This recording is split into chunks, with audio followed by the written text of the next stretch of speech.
Hello students, welcome to my new video. स्वागत है मेरे नए वीडियो में आप सबों का। और आज के इस वीडियो में हम लोग क्लास 10 सीबीएसई बोर्ड का साइंस का लेसन नंबर 2, जिसका नाम है इलेक्ट्रिसिटी, यानी फिजिक्स का लेसन नंबर 2 इलेक्ट्रिसिटी चैप्टर हम लोग एक शॉट में पढ़ने वाले हैं। इसमें जितने भी इम्पोर्टेंट टॉपिक है, या यूँ कहा जाए कि इस वीडियो में वन शॉट में सारे जो टॉपिक्स हैं लेसन नंबर 2 के, इन सब को कलेक्ट किया गया है। ठीक है, आपको सबसे पहले ये बता दें कि इस चैप्टर में पढ़ना क्या क्या है। आपको ज्यादा कुछ नहीं पढ़ना है इस चैप्टर में, बस 10 टॉपिक्स पढ़ने हैं आपको। 10 में ये पूरा चैप्टर ही कंप्लीट हो जाएगा।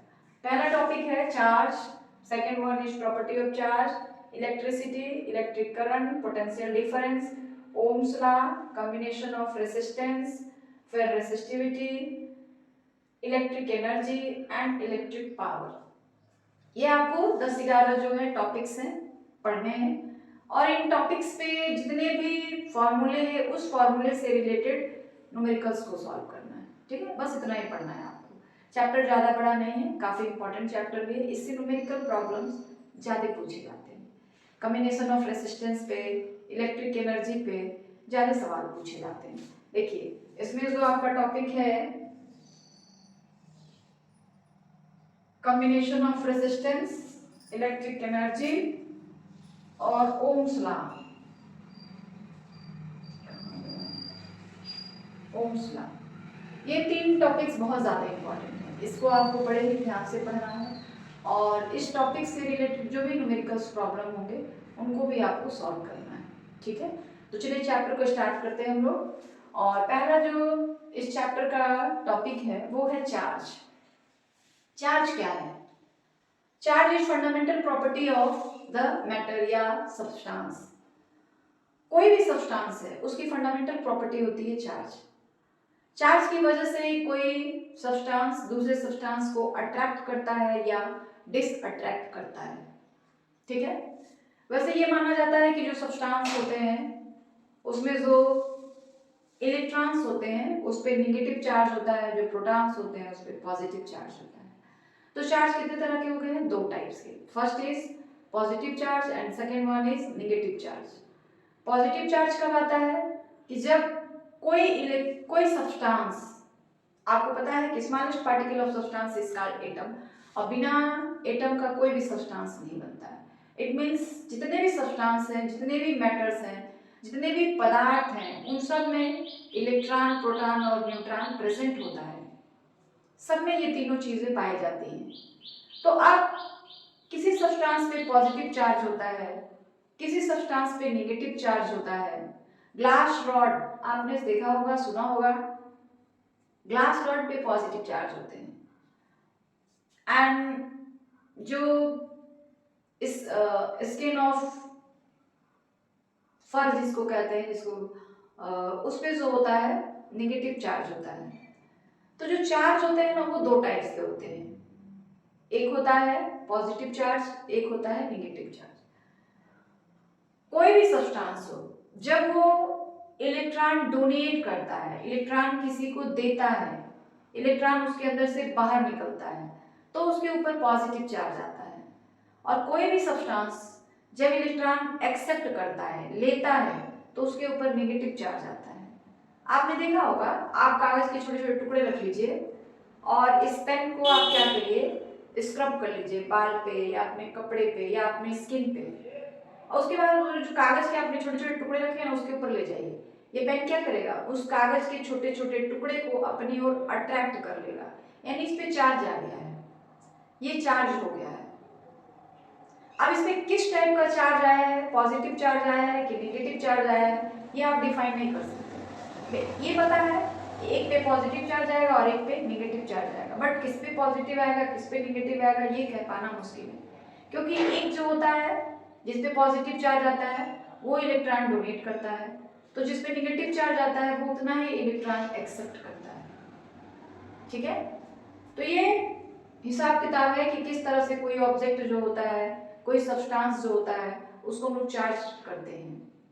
ठीक है, उसके बाद है प्रॉपर्टी ऑफ चार्ज।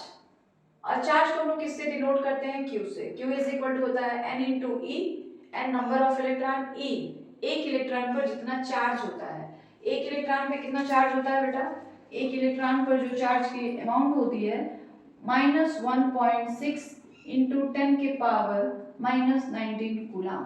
और एक प्रोटॉन पे कितना चार्ज होता है, एक प्रोटॉन पे चार्ज होता है +1.6 इंटू 10 के पावर -19 कूलम। बस माइनस और प्लस का डिफरेंस रहता है। ये प्रोटॉन का चार्ज है 1.6 इंटू 10 के पावर -19 कूलम, और जो इलेक्ट्रॉन्स होते हैं उस पे जो चार्ज होता है -1.6 इंटू 10 के पावर -19 कूलम। दोनों पे सेम चार्ज है, बस एक पे प्लस है और एक पे माइनस है। ठीक है, चार्ज को हम लोग क्यू से दिखाते हैं, Q is equal to NE, या अगर इलेक्ट्रिक करंट की बात है तो उसके टर्म में Q is equal to I into T होता है। ठीक है, उसके बाद है property of charge.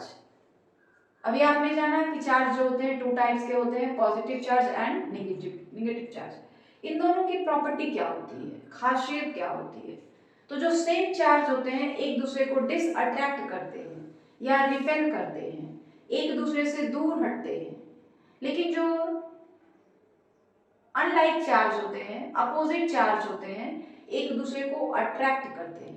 Unlike charge या अपोजिट चार्ज का मतलब हो गया दोनों चार्ज अलग अलग टाइप के, एक प्लस है और एक माइनस है।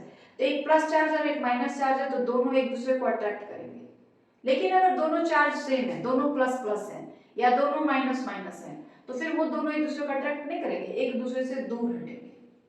ठीक है, तो जो पहली प्रॉपर्टी होती है चार्ज की वो यही होती है कि same charge repel each other and opposite charge attract each other. Clear है? सेकंड प्रॉपर्टी क्या है? द फोर्स ऑफ अट्रैक्शन और repulsion between two charge is given by, दो चार्ज हैं, अब दोनों चार्ज अगर सेम है तो उनके बीच रिपल्सन होगा, दोनों चार्ज अगर अपोजिट है तो उनके बीच अट्रैक्शन होगा। तो दोनों के बीच कोई ना कोई फोर्स तो काम कर रहा है, फोर्स ऑफ अट्रैक्शन और फोर्स ऑफ रिपल्सन। ये फोर्स ऑफ रिपल्सन और अट्रैक्शन कितने के बराबर होता है, इसकी अमाउंट कितनी होती है, तो वो डिपेंड करता है तो जो दोनों चार्ज हैं उनके अमाउंट पर और उनके बीच के डिस्टेंस पर, कि दोनों चार्ज के अमाउंट कितने हैं और दोनों चार्ज एक दूसरे से कितने डिस्टेंस पे रखे गए हैं, उनके आधार पर फोर्स ऑफ अट्रैक्शन और फोर्स ऑफ रिपल्सन हम लोग डिसाइड करते हैं। और फोर्स ऑफ अट्रैक्शन और फोर्स ऑफ रिपल्सन जो होता है कूलम्ब्स के लॉ के हिसाब से बताया जाता है, और वो कितने के बराबर होता है, F is equal to K Q1 Q2 by R square. Q1 Q2 क्या है बेटा, तो जो दोनों चार्ज हैं, चाहे वो सेम चार्ज हो चाहे वो अपोजिट चार्ज हो, दोनों चार्ज के अमाउंट हैं, और R स्क्वायर क्या है, उन दोनों चार्ज के बीच का डिस्टेंस है। अब ये जरूरी तो नहीं है कि दोनों चार्ज एक ही दूसरे के ऊपर रखे गए हैं, ऐसा तो नहीं है, दोनों चार्ज रखे गए होंगे। मान लीजिए एक पॉजिटिव चार्ज है और एक नेगेटिव चार्ज है, इसको हमने Q1 कहा और इसको हमने Q2 कहा। ठीक है, और इनके बीच की जो दूरी है वो R होती है। तो कूलम्ब्स का ये कहता है कि जो फोर्स ऑफ अट्रैक्शन है वो डायरेक्टली प्रोपोर्शनल होता है product of amount of charge, यानी F Q1 इंटू Q2, और F जो होता है इनवर्सली प्रोपोर्शनल होता है the square of distance between them. अब इन दोनों को मिला दिया जाए तो F इज इक्वल टू आता है K Q1 Q2 by R square. तो ये कूलम्ब्स लॉ है और इसको हम लोग कूलम्ब फोर्स कहते हैं। मतलब दो चार्ज हैं, उन दोनों के बीच कितना फोर्स ऑफ अट्रैक्शन और कितना फोर्स ऑफ रिपल्सन काम करेगा वो इस फोर्स फॉर्मूले के थ्रू आप निकाल सकते हैं। ठीक है ना, तो ये दूसरी प्रॉपर्टी है चार्ज की। तीसरी प्रॉपर्टी क्या है बेटा, चार्ज इज कंजर्व।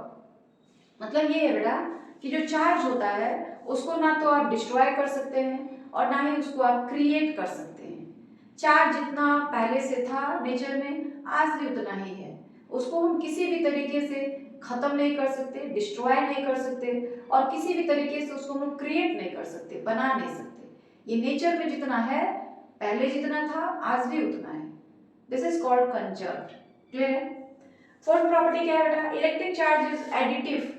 जो इलेक्ट्रिक चार्ज होते हैं ना वो एडिटिव होते हैं बेटा, उनको आप ऐड कर सकते हैं, जैसे दो नंबर्स को आप ऐड करते हैं सब्ट्रैक्ट करते हैं, उसी तरीके से दो चार्ज को भी आप ऐड कर सकते हैं सब्ट्रैक्ट कर सकते हैं। तो इसीलिए कहा जाता है कि जो इलेक्ट्रिक चार्ज होते हैं वे एडिटिव होते हैं। क्लियर है? तो ये चौथी प्रॉपर्टी है। ठीक है, तो प्रॉपर्टी ऑफ चार्ज 4 है, आपने देखा क्या क्या है। उसके बाद है इलेक्ट्रिसिटी, चैप्टर का नाम ही है इलेक्ट्रिसिटी बेटा। तो इलेक्ट्रिसिटी और चार्ज लगभग दोनों सेम ही है बेटा, ठीक है। चलिए, तो इलेक्ट्रिसिटी क्या है? Electricity is form of energy which produce the other type of energy. Electricity क्या है?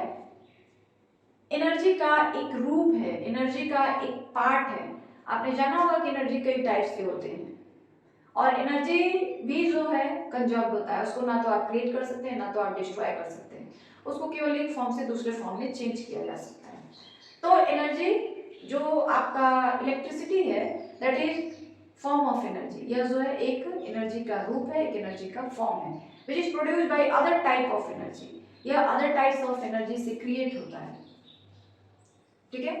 उसके बाद है बेटा कि जो इलेक्ट्रिक करंट है वो क्या है। इलेक्ट्रिसिटी सभी लोग जानते होंगे, आपके घर में देखिए ये बल्ब जल रहा है, इलेक्ट्रिसिटी है यहाँ पे, तभी ये बल्ब जल रहा है। नेक्स्ट है बेटा इलेक्ट्रिक करंट।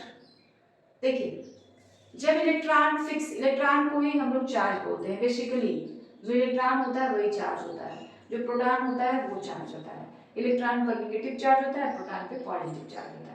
तो चार्ज जैसे हम लोग कहते हैं, हमारे दिमाग में तुरंत ये कॉन्सेप्ट आता है इलेक्ट्रॉन का, चार्ज को इलेक्ट्रॉन ही कहा जाता है, ठीक है।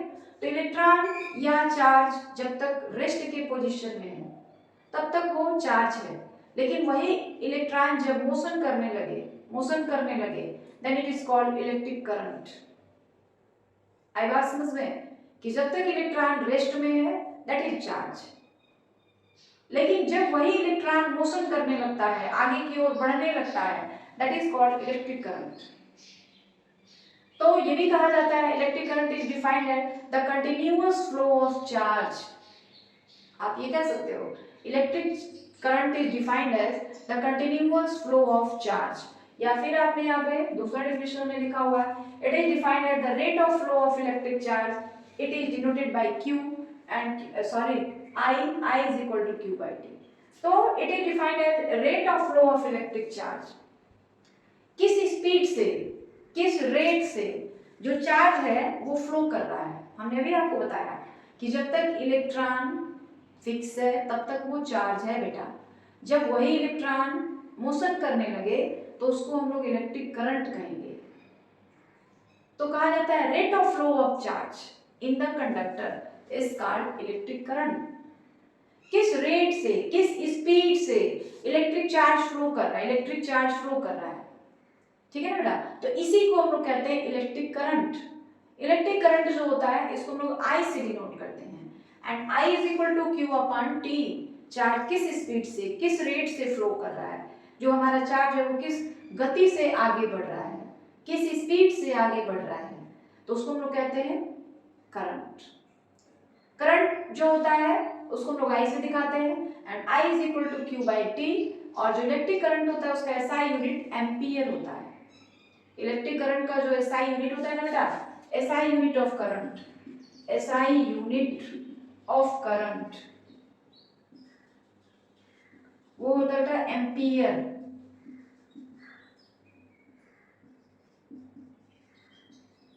ठीक है।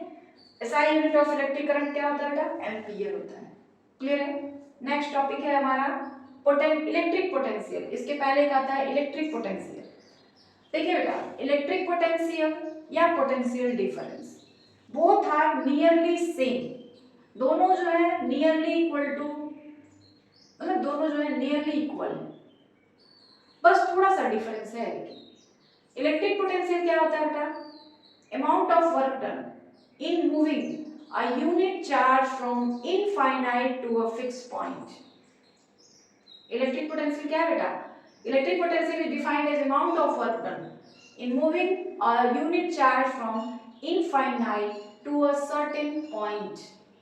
एक यूनिट चार्ज को इनफाइनाइट से एक सर्टेन पॉइंट तक, एक फिक्स पॉइंट तक लाने में जो भी हमको वर्क डन करना पड़ता है that is called electric potential.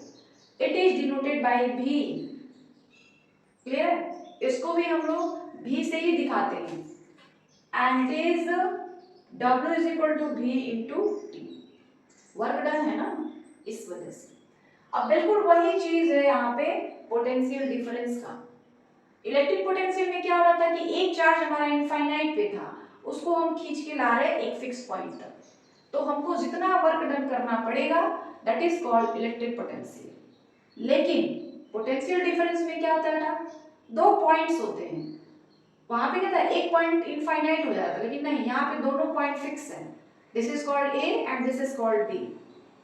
तो एक चार्ज को, यूनिट चार्ज को एक पॉइंट से दूसरे पॉइंट तक लाने में आपको जितना वर्क डन करना पड़ता है, जितना आपको काम करना पड़ता है, मान लीजिए एक चार्ज हमारा यहाँ पे है, सॉरी एक पॉइंट हमारा यहाँ पर है A and this is B, यहाँ से हम चार्ज को खींच करके ले जा रहे हैं पॉइंट बी तक। तो भाई चार्ज को आप उठा के ले जाओ, खींच के ले जाओ, जैसे भी ले जाओ, कुछ तो वर्क डन करना पड़ेगा ना बेटा। तो उसी वर्क डन को हम लोग क्या कहते हैं, पोटेंशियल डिफरेंस कहते हैं। और पोटेंशियल डिफरेंस में क्या होता है ना बेटा, दोनों चार्ज जो होते हैं, दोनों पॉइंट्स जो होते हैं फिक्स हो जाते हैं, one is A and other is B, दोनों चार्ज क्या होते हैं फिक्स हो जाते हैं, एक को हम लोग ए कहते हैं और दूसरे को हम लोग बी कहते हैं, क्लियर है। तो इसको हम लोग पोटेंशियल डिफरेंस कहते हैं, वही लिखा गया है electric potential, sorry potential difference, the amount of work done in moving a unit positive charge from one point to another point. It is denoted by V and V is equal to W by T or W is equal to V into W is equal to potential difference T तो नहीं होगा, W is equal to V by potential difference. यहाँ पे formula थोड़ा सा गड़बड़ लग रहा है, amount of work done in moving unit charge from one point to another point, ठीक है, and it is denoted by V, V तो ठीक है, जो वी होता है उसी से हम लोग इसको डिनोट करते हैं, बट जो फॉर्मूला है वो थोड़ा सा डिस्टर्ब लग रहा है। v इज इक्वल टू, ऐसे ये दोनों v is equal to potential difference, फॉर्मूले में थोड़ी सी दिक्कत है बेटा।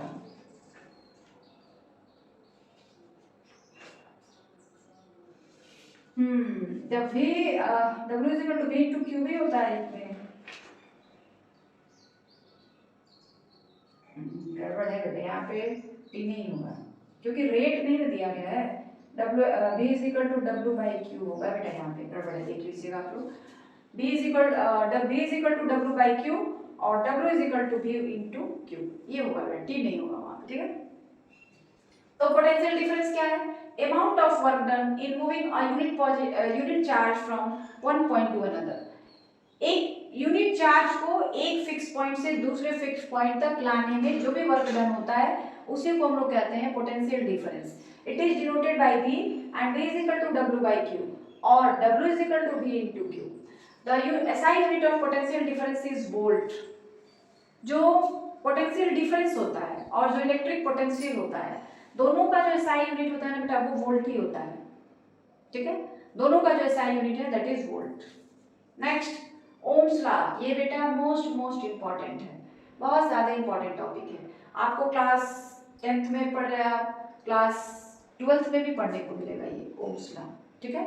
ओम्स लॉ क्या है, देखिए, the strength of current flowing through conductor is directly proportional to potential difference across its end, it means V directly proportional to I और V is equal to R into I। तो ये जो V is equal to R into I है ना, यही हमारा Ohm's law है, ठीक है। इस R को, V को हम लोग क्या कहते हैं बेटा, V पोटेंशियल डिफरेंस है, शॉर्ट में लिख रहे हैं, ठीक है।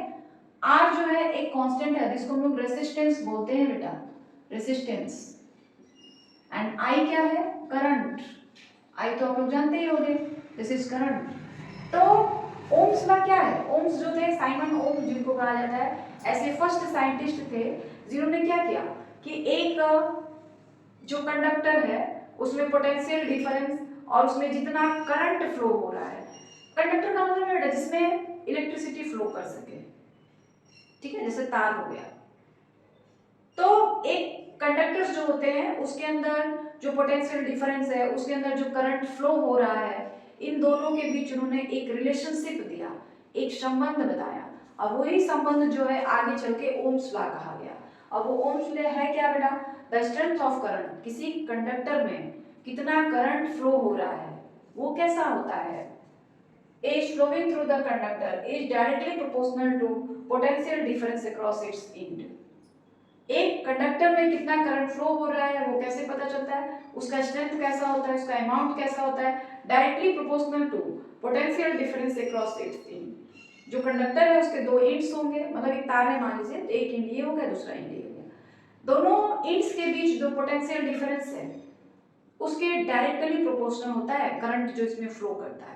तो उसी को हम लोग सिंबल के फॉर्म में B directly proportional to I, और जब भी हम लोग ये प्रोपोर्शनल का साइन हटाते हैं आपको एक कांस्टेंट जोड़ना पड़ता है, B = R × I। R क्या है बेटा, तो रेजिस्टेंस है। अब ये नई चीज आ गई, B क्या है, पोटेंशियल डिफरेंस, I क्या है, करंट। अब ये नया चीज आ गया रेजिस्टेंस। तो रेजिस्टेंस क्या होता है, कोई भी कंडक्टर होता है जिसमें इलेक्ट्रिसिटी फ्लो करता है उसकी एक प्रॉपर्टी होती है which resist the flow of current। मतलब ये कि कोई भी कंडक्टर है उसमें ये एक प्रॉपर्टी होती है जो उसके अंदर से करंट को फ्लो करने से रोकती है, उस प्रॉपर्टी को ही हम लोग कंडक्टर रेजिस्टेंस बोलते हैं। जैसे फॉर एग्जांपल आप किसी सड़क पे जाते हो, ठीक है, सड़क पे बहुत जगह जगह आपने देखा होगा ब्रेकर्स बनाए गए होते हैं। सड़क होता है बिल्कुल ब्रेक, उसके बीच में कहीं कहीं काफी ऊंचा ऊंचा जगह बना दिया जाता है, उसी को हम लोग ब्रेकर्स बोलते हैं। तो ये ब्रेकर्स क्या करते हैं, जो गाड़ियां उस सड़क पे जाती हैं उन गाड़ियों के स्पीड को कम करते हैं, रेसिस्ट करते हैं, कम करते हैं, उसको कंट्रोल करते हैं। तो वो सड़क की प्रॉपर्टी है कि उसमें वो ब्रेकर्स जगह जगह पाए जा रहे हैं, ब्रेकर्स जगह जगह बनाए गए हैं। उस प्रॉपर्टी की खासियत क्या है कि वो गाड़ी के स्पीड को कंट्रोल करता है, कम करता है। सेम वही चीज यहाँ पर है बेटा, एक तार है, कंडक्टर है, उसमें भी जगह जगह ब्रेकर्स बनाए होते हैं, ब्रेकर्स होते हैं जो कि करंट को फ्लो करने से रोकते हैं, उसी को हम लोग रेजिस्टेंस कहते हैं। तो इसीलिए कहा था resistance is property of conductor which resist the flow of current in the conductor. जो करंट के फ्लो को रोकता है कंडक्टर में या नहीं रोक पाता है तो उसको कम करता है, उसी प्रॉपर्टी को हम लोग रेजिस्टेंस बोलते हैं। ठीक है, रेजिस्टेंस को हम लोग R से दिखाते हैं, क्लियर है। और रेजिस्टेंस का जो SI यूनिट होता है दैट इज ओम। ओम कैसे होता है बेटा, सिंबल के फॉर्म में इस तरह बनाया जाता है, दिस इज ओम, सिंबल के फॉर्म में। और रेजिस्टेंस का जो SI यूनिट होता है ओम ही होता है, क्लियर है। अब जो रेजिस्टेंस होता है किसी भी कंडक्टर की प्रॉपर्टी है, किन किन बातों पर डिपेंड करता है, किन किन बातों पर निर्भर करता है, ठीक है। तो दो बातों पर निर्भर करता है, पहला length of the conductor and दूसरा cross section area of the conductor. Length of conductor जो होता है, जो रेजिस्टेंस होता है directly proportional to length of conductor. पहला ये है बेटा, ये पहला फैक्टर है और ये जो है दूसरा फैक्टर है। पहला क्या है, R directly proportional to L।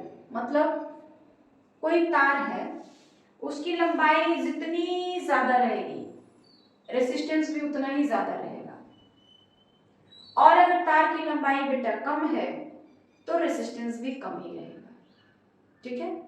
तो ये पहला मतलब फैक्टर है लेंथ ऑफ वायर जो रेजिस्टेंस को इफेक्ट डालता है। लेंथ के अकॉर्डिंग रेजिस्टेंस भी बढ़ता है, लेंथ बढ़ गई कंडक्टर की, तार की, तो रेजिस्टेंस भी बढ़ जाएगा। लेंथ अगर बढ़ गई तार की यानी कंडक्टर की तो जो रेजिस्टेंस है वो भी कम हो जाएगा। इसीलिए कहा जाता है कि जो रेजिस्टेंस है वो directly proportional to length of the wire या लेंथ ऑफ द कंडक्टर, ठीक है। दूसरी बात, R inversely proportional to cross sectional area of the conductor। Cross sectional area of the conductor का मतलब ये होता है बेटा कि तार है, मान लीजिए यही तार है, सपोज कर लीजिए, हालांकि तार तो है नहीं ये, फिर भी मान लीजिए ये तार है, इसका क्रॉस सेक्शनल एरिया कहाँ पे है बेटा, ये है उसका क्रॉस सेक्शनल एरिया। तार जितना मोटा होता है ये सर्किल उतना बड़ा बनता है, अगर 20 से आप काट दे तार को तो, और तार जितना पतला होगा, मान लीजिए ये एक तार है, इस तार की तुलना में ये तो काफी पतला है, तो देखिए अगर आप इसको 20 से काटोगे तो वहां भी एक छोटा सा सर्किल बनेगा, तो इसका क्रॉस सेक्शनल एरिया कम है इस तार का। क्यों? क्योंकि ये तार पतला है बेटा, और वही अगर तार मोटा रहता तो उसका क्रॉस सेक्शनल एरिया ज्यादा होता। तो जो रेजिस्टेंस ऑफ द वायर होता है inversely proportional to cross sectional area of the conductor. Inversely proportional to cross sectional area of the wire. ठीक है, मतलब ये कि क्रॉस सेक्शनल एरिया जितना ज्यादा होगा रेसिस्टेंस उतना कम होगा। ये तार मोटा है ना बेटा, इसका क्रॉस सेक्शनल एरिया ज्यादा है तो इसका रेसिस्टेंस जो होगा कम होगा। और ये तार देख लीजिए पतला है तो इसका क्रॉस सेक्शनल एरिया कम होगा तो इसका रेसिस्टेंस ज्यादा होगा। तो इसीलिए कहा जाता है कि जो रेसिस्टेंस होता है वो इनवर्सली प्रोपोर्शनल होता है क्रॉस सेक्शनल एरिया के। तार की मोटाई जितनी ज्यादा होती है रेसिस्टेंस उतना कम होता है, और तार की मोटाई जितनी कम होती है रेसिस्टेंस उतना ज्यादा होता है। मान लीजिए आपको सपोज करिए, मान लीजिए आपके घर के सामने एक पोल है बिजली का, वहां से आपको तार खींच कर लाना है, बिजली लानी है अपने घर में। ठीक है, तो आप मोटे तार का यूज करते हो ताकि आपके घर में वोल्टेज ज्यादा आए। क्यों वोल्टेज ज्यादा आएगा? क्योंकि तार मोटा रहेगा, क्रॉस सेक्शनल एरिया बढ़ जाएगा तो रेसिस्टेंस वहां पे घट जाएगा, और रेसिस्टेंस घट जाएगा तो आपके घर में करंट वोल्टेज वैसे ज्यादा आएगा। और अगर तार आपने पतला यूज किया है तो आपके घर में जो वोल्टेज आएगा ना वो बेटा कम आएगा, क्योंकि पतले तार में रेसिस्टेंस ज्यादा होता है। ठीक है ना, इसीलिए हम लोग जब भी बिजली वाली बात होती है, बिजली हम लोग कहीं से लेकर आते हैं तो मोटे तार का यूज करते हैं ताकि हमारे घर में करंट यानी वोल्टेज ज्यादा आए। क्योंकि जहां पे क्रॉस सेक्शनल तार मोटा हो जाएगा वहां पे रेसिस्टेंस कम पड़ जाएगा, और रेसिस्टेंस कम पड़ेगा तो करंट वैसे ज्यादा हो जाएगा। ठीक है ना, जैसे हमने बताया ना रेसिस्टेंस क्या है, करंट के फ्लो को रोकता है। तो जितने कम ब्रेकर्स होंगे उतना आसानी से आप गाड़ी चला सकते हो। तो तार में भी या कंडक्टर में भी जितना कम ब्रेकर्स होगा आसानी से करंट फ्लो करता जाएगा। ठीक है, तो ये दो शर्तें हैं, R directly proportional to L, R inversely proportional to cross sectional area. अगर इन दोनों को हम लोग मिला दें और एक साथ लिखें तो R इक्वल टू हमने जैसे लगाया, यहाँ पे एक कांस्टेंट हमने जोड़ दिया rho into L by A, where rho is called resistivity. जो रो है ना बेटा उसी को हम रेसिस्टिविटी बोलते हैं या स्पेसिफिक रेसिस्टेंस बोलते हैं। जो आपने रो दिखा है वही जो है रेसिस्टेंस है या फिर specific resistance. Rho is equal to, formula अगर देखा जाए यहीं से तो rho is equal to R A by L. Rho क्या होता है? आर ए बाई एल, और इसका एसआई यूनिट क्या होगा बेटा रो का? देख लो, जो स्पेसिफिक रेसिस्टेंस है या जो रेसिस्टिविटी है उसका एसआई यूनिट क्या होगा देख लीजिए।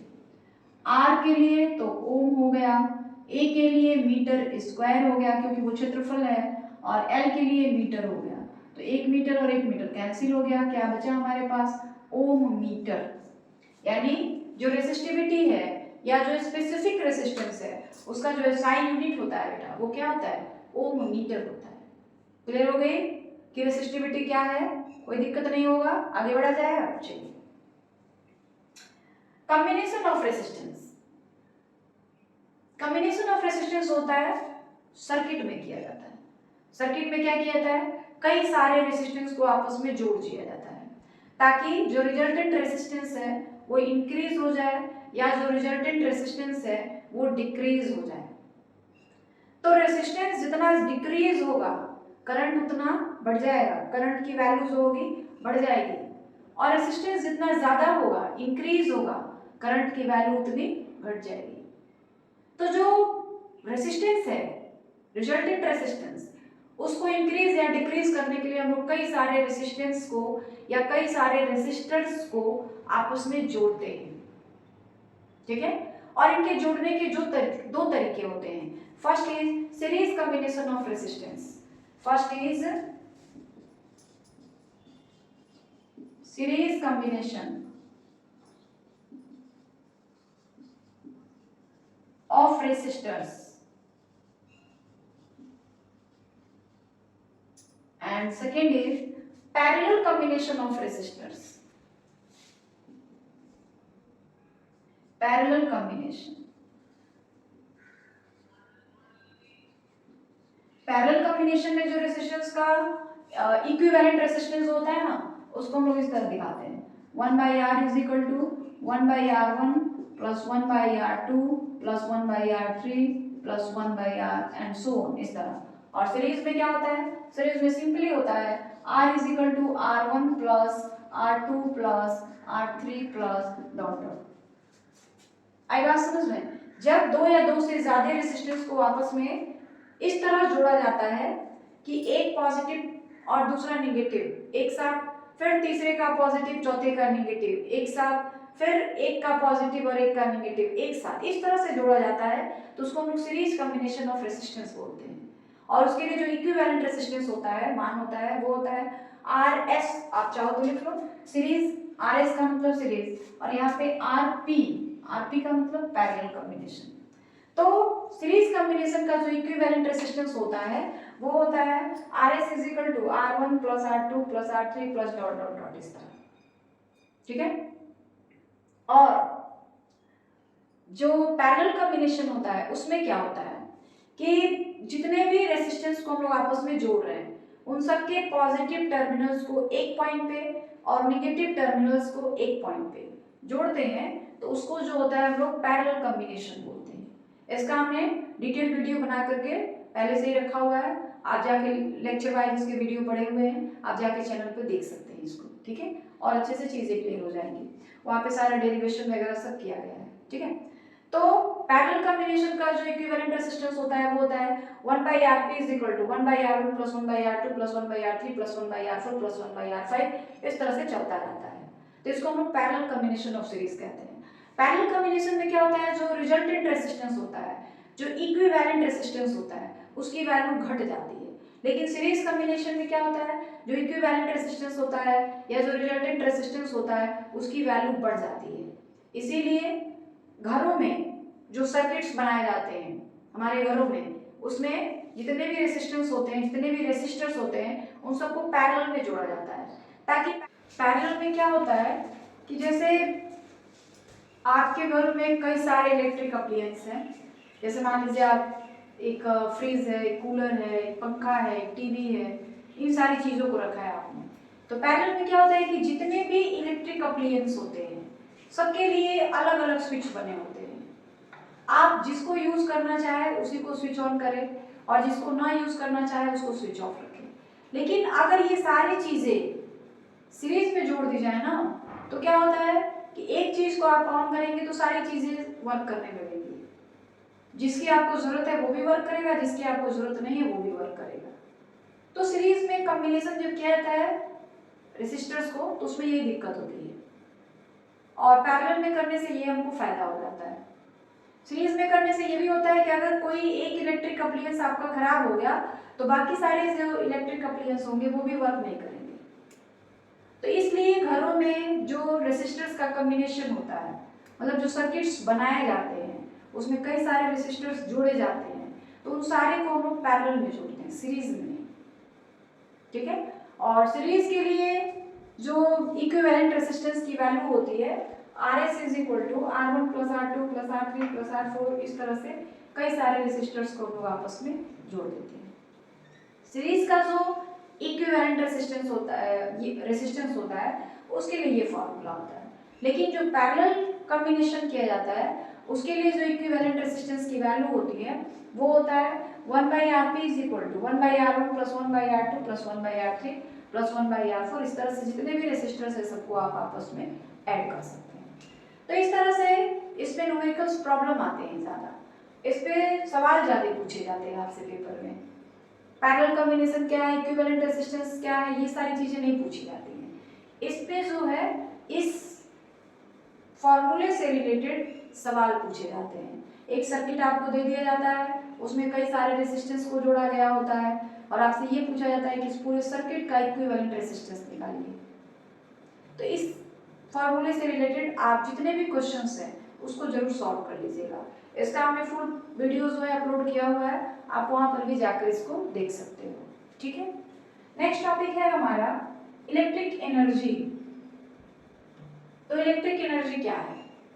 The total work done by a current in an electric circuit is called electric energy.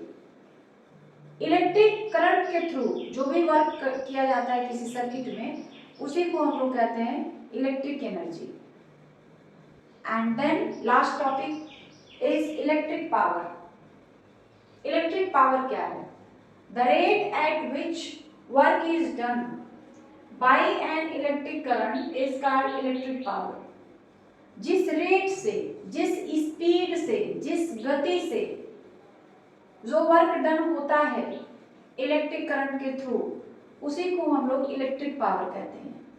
And electric power is denoted by P। P is equal to W by T।